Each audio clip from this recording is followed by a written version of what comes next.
What's up, Paint World? We're over here in Mesquamaket, getting ready to spray out an addition. We got our containment set up. We got our 840 loaded with some Coronado PVA primer through Benjamin Moore. Just want to give you guys a little rundown of how we go about this.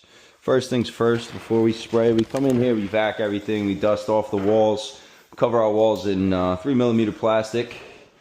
And we use a staple gun and kind of cut off the scraps. We find it very efficient. I'll go through. We got some pocket doors here. I cover the tracks, hide the hardware. Out of respect for the electricians, I throw some brown paper in all the receptacle holes and make sure that they can still identify their wires, although every good electrician knows what they're doing. We got our bathroom vents there. I shove some cardboard in there. We got some mini splits on the ceiling here.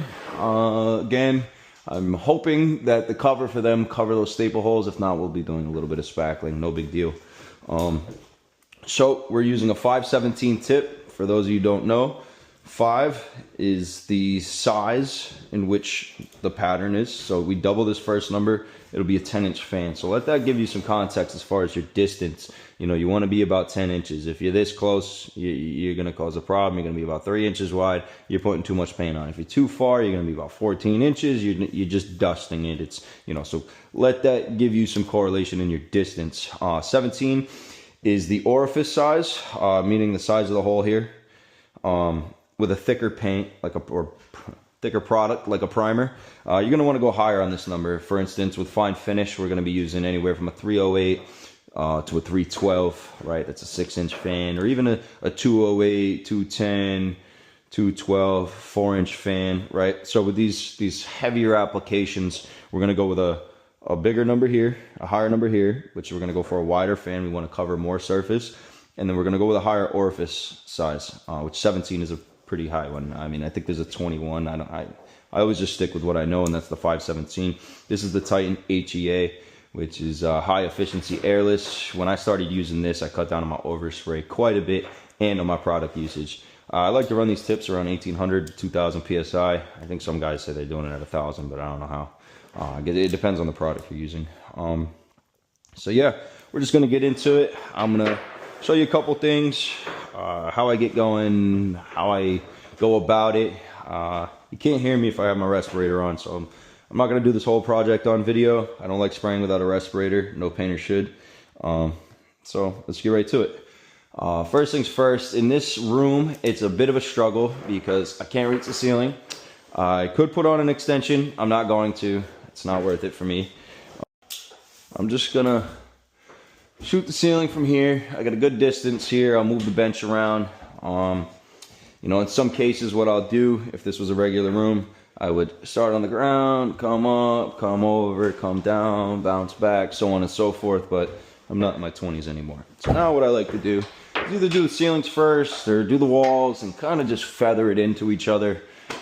So I just want to go over a couple quick basics, one of them being when you start spraying, don't point at the wall and start spraying. Don't start in the middle. You always want to start off of your surface. So, you know, you'll point at the ground and then come up at an even distance, even speed, and keep it all consistent. You know, I don't want to say it's just primer because I don't want to downplay anything, but it is just primer. It's not the end of the world. We'll still get the job done. We still sand the walls even after we prime. So if we have any heavy spots, low spots, it's fine. So I'm just going to show you what this looks like. So we're going to come in on the floor, up, feather it out like this. You're going to see it's like a wave, like you're whipping a rope. You're going to have this whoop, and it's going to come down, whoop, right? So you like that noise? And sometimes we'll check our pattern too. So if our pressure was too low, it looks something like this. We'd have some lines next to it. Our pressure's pretty good.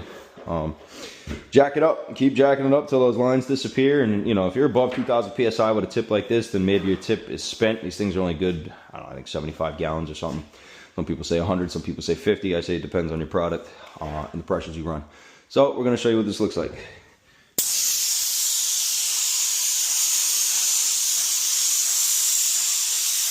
You want to overlap about 50%. Just try and stay uniform. You know, if you get a little squirrely, it is what it is. You can come back to it. You know, look at your work afterwards, look at your wall, make sure you don't miss anything.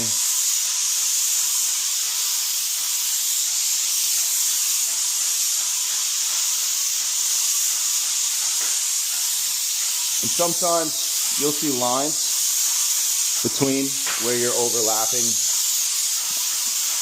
Not a big deal. What we're looking for is sealing the substrate, not covering in color. As you can see right here, we're a little light. That's all right. When I'm done, you'll probably see some lines. You could dump a ton of product on here to get rid of them. I don't find it necessary. Some other painters might disagree. This right here is something that I would come back and say, let's just make that disappear. It looks kind of light. It looks kind of light. But again, the paint's on there. It's gonna seal it. It's gonna do its job. You know. When it comes to this, I do a healthy amount of staples. So I mean, I can get right on it. But I, you know, practice to come at it from this angle and this angle rather than this angle or this angle, because we don't want, you know, our overspray getting on our brand new windows here. So, you know, it would look something like this.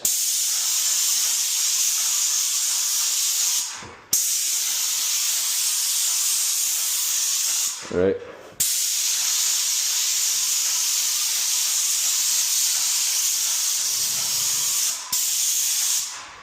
Then with the ceilings, when you meet these two surfaces, right, let's just say, you know, I don't want to get on the ladder yet. So I'm going to,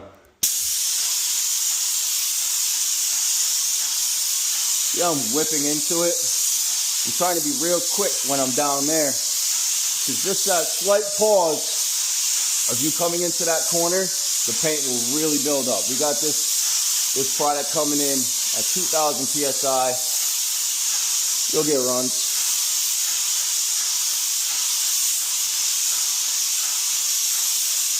And just stay uniform, stay consistent, because when you're going over those big patches, you can't really see what you're doing unless, you know, you got some reflection going on. See, now when I get on the bench here, I don't have to do as many moves. I can get this from the ground. I'll stand here. I'll come like this. When I get up on the bench here, I'll do the second half of the wall and I'll just kind of whip it out a little bit to where my next stretch is going to meet. So that's that. I got to get a respirator on.